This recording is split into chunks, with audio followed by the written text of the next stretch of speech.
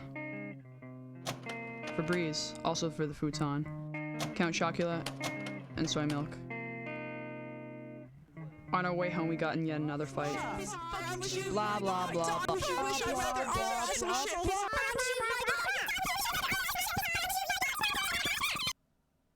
Anyway, it wasn't about anything important, just whether or not to use air conditioning on the drive home. Only this time it ended differently. Fuck you, Tess. I don't want to fucking see you anymore. At all. I think I said something similar. She dropped me off at the house. I walked inside, pissed off, sad, and scared. I walked into the kitchen. The sink was filled with dirty dishes. I found the bottom of a Tupperware thing that didn't look too dirty and a spoon and washed them with some gross blue thing that looked like a rotting sponge.